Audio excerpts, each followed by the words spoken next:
आज हम आपको हल्दी के कुछ गुप्त उपाय के बारे में बताने वाले हैं जो आपके जीवन की हर परेशानी से आपको बाहर निकालेंगे। क्योंकि हल्दी का संबंध देवगुरु बृहस्पति से है। वैसे हल्दी के ढेर सारे उपाय होते हैं, परंतु कुछ खास उपाय ऐसे हैं जिनको अगर गुरुवार के दिन करते हैं तो आपका गुरु भी बेहतर होता है और आपके जीवन में धन, मान, सम्मान और संतान का सुख हासिल होता है। हल्दी विशेष तरह की औषधि है जिसमें दैवीय गुण मौजूद होते हैं। विवाह में वर वधू को हल्दी चढ़ाने के पीछे भी यही महत्व है कि उन्हें बुरी नजर से बचाया जाए, साथ ही सेहत और सुंदरता के लाभ भी उन्हें मिले। पूजा के समय कलाई में या गर्दन पर हल्दी का छोटा सा टीका लगाने पर बृहस्पति बहुत होते हैं और वाणी में मजबूती आती है। हल्दी का दान करना भी शुभ समझा जाता है। इससे कई स्वास्थ्य संबंधी परेशानियों का अंत हो जाता है। गुरु गृह में अनुकूलता आती है। घर की बाहरी दीवार पर अगर हल्दी की रेखा बना दी जाए तो घर में नकारात्मक शक्तियों का प्रवेश नहीं होता। स्नान करते समय पानी में चुटकी भर हल्दी डालकर नहाया जाए तो यह शारीरिक और मानसिक शुद्धता देता है। नौकरी व्यवसाय में सफलता के लिए भी यह कारगर समझा जाता है। हल्दी के उपाय से जीवन में संपन्नता आती है। ये नकारात्मकता को दूर करती है, इसीलिए इसे हवन में भी इस्तेमाल किया जाता है। सूर्य भगवान को हल्दी मिले। जल से अर्घ्य देने से मन चाहे वर की हासिल होती है। बृहस्पति ग्रह हमारे जीवन में बहुत सारे सुखों के कारण है, जैसे कि वैवाहिक सुख बृहस्पति देव की कृपा से मिलता है। संतान का सुख या फिर संतान से सुख, ये भी बृहस्पति देव की कृपा से मिलता है। करियर में अगर ऊंचाई चाहिए, अच्छा करियर चाहिए, व्यापार में अगर आपको बुलंदी चाहिए, बहुत अधिक धन चाहिए, मतलब धन, संचय, अपार धन, संपदा, वो भी बृहस्पति की कृपा से ही हासिल होता है।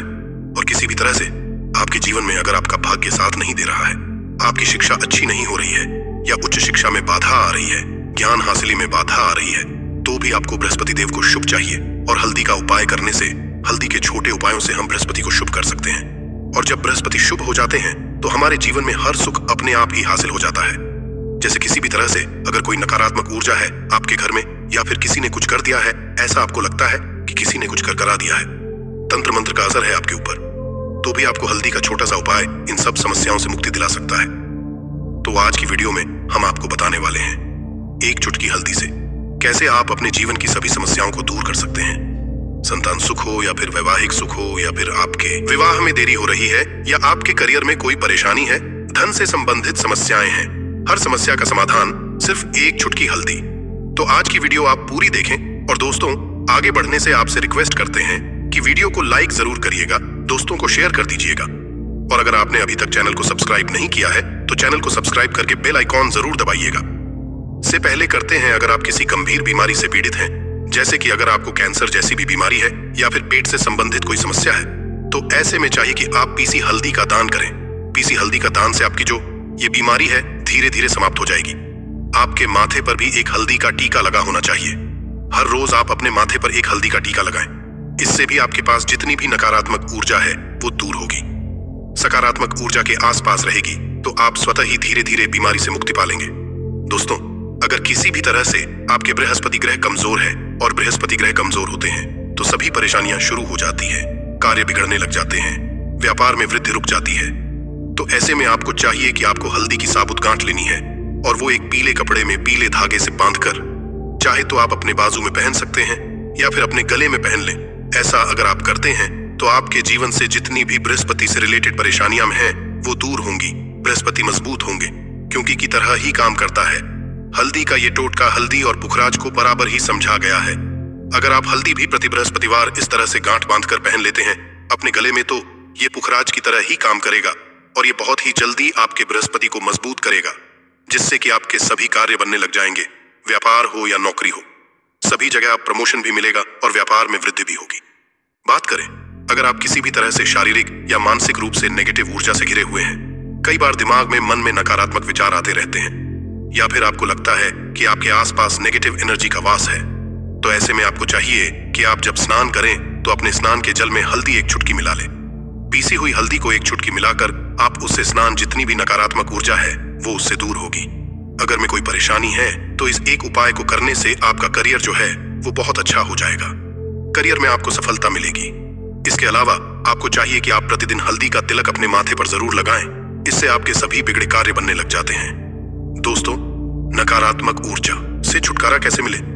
कई बार क्या होता है, हमें लगता है कि हमारे घर में ही नकारात्मक ऊर्जा है, और ऐसे में आपको चाहिए कि आपका घर है, अपने घर के मेन गेट पर या अपने जो बाउंड्री वॉल होती है वहां पर अगर आप हल्दी की एक रेखा बना दें थोड़ी थोड़ी सी हल्दी पूरे बाउंड्री वॉल पर डाल दें, या फिर अपने मेन गेट पर नीचे एक हल्दी की रेखा सी बना दें।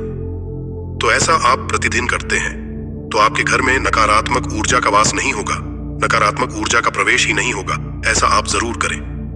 अगर आपको लगता है किसी भी तरह से आपके घर में ऊर्जा का वास है, तो अपने बाउंड्री वॉल पर या मेन गेट पर थोड़ी सी हल्दी प्रतिदिन छिड़क दें। और आप ये सुबह सुबह कर सकते हैं। रोज सुबह आप हल्दी छिड़क दें और फिर दिन भर में वो खराब हो जाती है, उड़ जाती है। परंतु नियमित रूप से आप ऐसा करें, आपको खुद ही इसका चमत्कारी असर दिखने लगेगा। अगर आपके विवाह में कोई समस्या आ रही है, विवाह में देरी हो रही है, या आप चाहते हैं मनपसंद जीवन साथ, तो ऐसे में आपको चाहिए कि आप रोज सुबह सूर्य देव को जब जल अर्पित है तो आप थोड़ी सी हल्दी उस जल में मिला दें। एक चुटकी भर हल्दी आप अगर उस जल में मिला देते हैं और उसके बाद सूर्य देव को जल देते हैं, तो इससे आपके विवाह में जो परेशानियां आ रही हैं वो शीघ्र ही दूर होंगी। और जब आप अर्घ्य देते हैं तो उसके बाद लोटे में या उस पात्र में थोड़ी सी जो हल्दी लगी होती है उसे निकाल कर आप अपने माथे लगा लें। ऐसा अगर आप लगातार करते हैं तो कुछ ही समय में आपकी जो शादी से रिलेटेड परेशानियां वो दूर होंगी। मनपसंद जीवन साथी की कामना है तो वो भी पूर्ण होगी। इसके अलावा अपने स्नान के जल में आपको एक चुटकी हल्दी मिलाकर स्नान करना चाहिए। इससे भी आपके विवाह में जो परेशानी आ रही है शीघ्र ही दूर हो जाएगी। दोस्तों, अगर आप चाहते हैं माँ लक्ष्मी आपके घर में स्थायी रूप से वास करें, तो ऐसे में को चाहिए कि गुरुवार के दिन सुबह हल्दी के पानी का छिड़काव पूरे घर में करें। इसके लिए आपको थोड़ा सा शुद्ध पानी चाहिए और अगर हो सके तो थोड़ा सा गंगा जल लें। उसके बाद शुद्ध पानी ले लें और उसमें थोड़ी सी हल्दी डाल दें। एक चुटकी भर हल्दी लें और पूरे घर में चारों तरफ हर कोने में इसका छिड़काव कर लें। ऐसा अगर आप हर गुरुवार को करते हैं या हर रोज करते हैं तो आपको बहुत ही शुभ असर मिलेगा और बहुत ही माँ लक्ष्मी की कृपा आपको हासिल हो जाएगी। माँ लक्ष्मी की कृपा पाने के लिए आपको चाहिए एक बहुत ही अचूक उपाय। आपको ये जरूर करना चाहिए।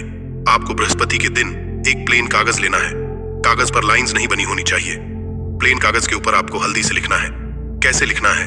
आपको थोड़ी सी हल्दी लेनी है, एक चुटकी भर हल्दी लें, थोड़ा सा उसमें गुलाब जल डाल सकते हैं। गुलाब जल ना हो तो थोड़ा सा गंगा जल, या फिर वो भी ना हो तो आप शुद्ध जल ले सकते हैं। ऐसा करके आप उस हल्दी से अपनी अनामिका उंगली से लिखें और उस कागज पर पूजा करें।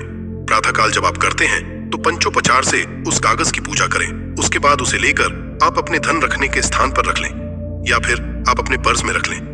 अगर आप हमेशा ऐसा करते रहें, जैसे कि आप 1-2 बृहस्पतिवार के बाद इसे बदल दें या फिर इसी कागज को हर प्रतिवार के दिन धूप दीप दिखा दे, पंचोपचार पूजन कर दे और फिर वापस मोड़कर आप अपने पर्स में रख लें। ऐसा आप अगर हमेशा करते हैं तो शीघ्र ही आपको बहुत ही चमत्कारी लाभ, आपको कभी भी धन का अभाव नहीं होगा। इस एक छोटे से उपाय से महालक्ष्मी की कृपा श्री हरि विष्णु सहित हो जाती है। बृहस्पतिवार का दिन भगवान विष्णु देव का दिन होता है और मां लक्ष्मी का मंत्र जो आपने लिखा है रूप से ये काम करता है। बात करते हैं, अगर आप संतान हासिल की कामना करते हैं तो किस तरह से आपको हल्दी का उपाय करना चाहिए। अगर आप संतान हासिल की कामना करते हैं या फिर आप पुत्र हासिल की कामना करते हैं तो आपको चाहिए कि आप थोड़ी सी हल्दी एक आटे की लोई में भरकर किसी गाय को खिलाएं। जैसे आप आटे की 2 लोई बना लें, नमक नहीं होना चाहिए उसमें। बस इस बात का ध्यान रखें, थोड़ी सी चने की दाल अगर ने भिगो के रखी है रात की तो वो या फिर 2 घंटे पहले भिगो दें और उस लोई के बीच में रखे थोड़ी सी हल्दी, थोड़ा सा गुड़ और इस लोई को ले जाकर हर बृहस्पतिवार के दिन अगर आप किसी गाय को खिलाते हैं तो कुछ ही समय में आपकी समस्या समाप्त ही हो जाएगी। धीरे धीरे जो भी परेशानियां आपके संतान हासिल में आ रही हैं तो वो दूर हो जाएगी। या फिर अगर आपके संतान की शिक्षा में कोई बाधा आ रही है तो भी आप ये उपाय सकते हैं। संतान की शिक्षा में कोई बाधा आ रही है तो आपको चाहिए कि आप संतान के माथे पर, अपने बच्चे के माथे पर अगर आप हल्दी का टीका लगाते हैं तो आपको बहुत ही शुभ फल हासिल होगा। बहुत ही शीघ्र बच्चे का मन पढ़ाई में लगेगा, एकाग्र होने लगेगा, गुरु अच्छा होगा तो शिक्षा में मन लगेगा। शिक्षा में जो भी बाधा आ रही है वो दूर होगी। इस तरह से इन उपायों को आप करें, निश्चित ही आपके जीवन में सफलता आती है। हल्दी का छोटा सा चमत्कारी उपाय होता है ये और बहुत ही चमत्कारी रूप से ये काम करता है। हल्दी जो कि बृहस्पति को शुभ करती है और बृहस्पति शुभ हो जाए तो जीवन में किसी भी चीज का अभाव नहीं रहता। तो आप इन उपायों को जरूर करें। बहुत ही छोटे, बहुत सरल और बहुत अचूक उपाय हैं कि जब आपके हाथ तंग चल रहे हो, जब रुपए पैसे कहीं से हासिल ही ना हो पा रहे हो, जीवन में चारों तरफ से केवल और केवल परेशानियां आ गई हो, उनसे बाहर निकल कोई रास्ता ना दिखाई पड़ रहा हो, व्यापार, फैक्ट्री, नौकरी, दुकान या कुछ भी ना चल रहा, चारों तरफ से नुकसान ही नुकसान हो रहा हो, तो आपको यह एक उपाय केवल एक दिन कर लेना है। और गुरुजी ने कहा कि आप कुछ ही दिनों में देखेंगे कि आपके जीवन में कितना बड़ा चमत्कार हुआ है। धन हासिल के नए नए मार्ग बन जाते हैं, जीवन की सारी बाधाएं समाप्त हो जाती हैं और आपको सुख समृद्धि की हासिल होती है। तो चलिए जानते हैं इस विषय उपाय के बारे में। परंतु उससे पहले एक निवेदन है कि अगर आप चैनल पर नए हैं तो कृपया चैनल को सब्सक्राइब जरूर कर लें और कमेंट बॉक्स में जय मां लक्ष्मी जरूर लिखें। माता लक्ष्मी दोस्तों, हम लोग अक्सर खाना थोड़ा ज्यादा ही बनाते हैं और फिर कुछ खाना बच भी जाता है। सब्जी या ग्रेवी अक्सर खत्म हो जाती है और केवल रोटी बच जाती है। अगले दिन बासी रोटियों को घर के सदस्य या बच्चे खाने कतराते हैं। अगर आपके में भी ऐसा होता है तो ये जानकारी आपको हिलाकर रख देगी। अगर आप भी ऐसी रोटी खाते हैं तो आपको मालामाल होने से कोई भी नहीं रोक सकता। इसी के साथ ही इस वीडियो में हम जानेंगे कुछ ऐसी गलतियों के बारे में जो अगर आपके घर में भी महिलाएं करती हैं तो आज ही बंद कर दें, वरना पूरा घर हो जाएगा नष्ट। तो पूरी जानकारी के लिए इस वीडियो को अंत तक जरूर देखिएगा दोस्तों। रसोई घर में ये गलती कभी भी नहीं करनी चाहिए। यकीन शास्त्रों द्वारा रसोई में इन गलतियों को करने वाला व्यक्ति हर हाल में वह निर्धन हो जाता है। उसे गरीबी का सामना करना पड़ता है, पूरे परिवार को इसका खामियाजा भुगतना पड़ता है। शास्त्रों में स्पष्ट बताया गया है कि जिस घर में मां अन्नपूर्ण जी का वास हो जाए तो मां के साथ साथ सभी देवी देवता एक साथ निवास करते हैं। ऐसा करने वालों के घर में अनाज का भंडार धन दौलत से भरा रहता है। जिस भी व्यक्ति के घर में ये गलतियां अगर होती तो इसे आप मामूली ना समझे और ना ही नजरअंदाज करने की गलती करें। आपका पूरा घर निधन हो सकता है। दोस्तों, व्यक्ति अगर जीवन में सफलता करना चाहता है तो उसके लिए सबसे ज्यादा जरूरी है उसके स्वास्थ्य का सही होना, और उसका शरीर अगर स्वस्थ होता है तो व्यक्ति सदैव ही अपने लक्ष्य को हासिल कर सकता है। ऐसे में शास्त्रों के अनुसार अगर आपका रसोई घर अच्छा है, उसमें यह गलती नहीं होती है, तो मां अन्नपूर्णा आपसे प्रसन्न हो जाती है, आपको मालामाल कर देती है। तो चलिए जानते हैं कौन सी है वो गलतियां हैं। परंतु उससे पहले दोस्तों, आपसे रिक्वेस्ट है कि वीडियो को लाइक करें, अपने दोस्तों के साथ शेयर करें, और अगर आपने अभी तक चैनल को सब्सक्राइब नहीं किया तो सब्सक्राइब करके बेल आइकॉन जरूर प्रेस करें। दोस्तों, नंबर 1, महिलाएं ऐसी होती हैं जो खाना बनाने से पहले स्नान नहीं करती, हाथ पांव नहीं धोती, रसोई घर में खाना बनाते समय इधर उधर जैसे बाल में या मुंह पर हाथ लगाती है और फिर बगैर हाथ धोए बिना हाथों को साफ किया खाना बनाती है। तो ऐसे में खाना दूषित हो जाता है। इस तरह का खाना खाने पर घर परिवार में बीमारी आती है। माता अन्नपूर्णा जी नाराज हो जाती हैं। ऐसे घरों में दरिद्रता का वास हो जाता है। ऐसे घर में रहने वाले व्यक्ति कामयाबी हासिल नहीं कर पाते और राहु केतु का भी बुरा प्रभाव पड़ता है। इसीलिए गलती कभी भी नहीं करनी ही चाहिए। सदैव स्वच्छ हाथों से ही खाना बनाना चाहिए। ऐसा करना माता अन्नपूर्णा को अति प्रसन्न करती है। दोस्तों, नंबर 2, शास्त्र में बताया गया है जहां पर महिलाएं भोजन बनाती हैं वह स्थान स्वच्छ ना हो तो राहु केतु का बुरा प्रभाव पड़ता ही है। साथ ही क्षण भी रुष्ट हो जाते हैं। ऐसे घरों में कमाने वाले व्यक्ति पर बुरा असर होता है। पूरा घर धीरे धीरे निर्धनता का शिकार होता चला जाता है। इसीलिए घर सदैव साफ सुथरा रखना चाहिए और गंगा जल से छिड़काव जरूर करना चाहिए। ऐसा करने से माता अन्नपूर्णा आकर्षित होती है और आपको आपके हर कार्य में कामयाबी मिलेगी। साथ ही उसके परिवार के हर सदस्य को उनके काम में कामयाबी मिलती है। नंबर 3, दोस्तों, अपने घर में धारदार चीज नहीं रखनी चाहिए। इससे परिवार में तनाव बढ़ता है और झगड़े आदि होने लगते हैं। ऐसे में रसोई घर में 1 या 2 से ज्यादा चाकू छुरी नहीं रखने चाहिए, ऐसे जिसका आप उपाय नहीं करते हैं, परंतु आपने अब तक रसोई घर में उसे रखा हुआ है। तो ऐसे ही बेकार परिधारदार वस्तुओं को तुरंत ही बाहर कर देना, क्योंकि ऐसी चीजें घर में रखने से नकारात्मकता आकर्षित होती है। इससे काफी बुरा प्रभाव पड़ता है। नंबर 4, रसोई घर के सामने जूते, चप्पल, झाड़ू, पोछा कभी भी नहीं रखना चाहिए। इससे माता अन्नपूर्णा नाराज होती है और पूरे घर को गरीबी का सामना करना पड़ता है। इसे पाप भी समझा जाता है। इसीलिए आपको कभी भी चप्पल, जूते या झाड़ू, पोछा घर के सामने नहीं रखनी चाहिए, क्योंकि इससे घोर अनर्थ हो सकता है और माता नाराज हो सकती है।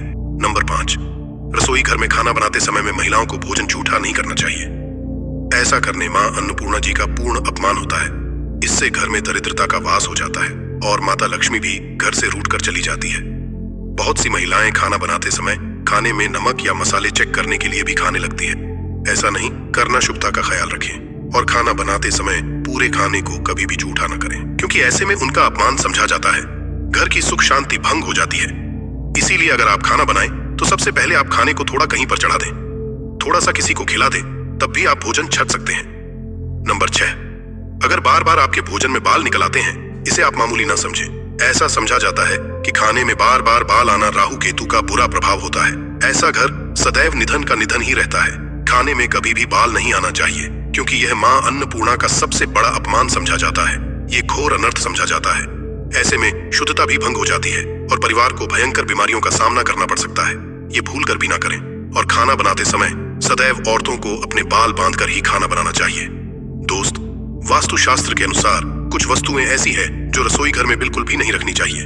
इन्हें रखने से परेशानियों में वृद्धि भी होने लगती है।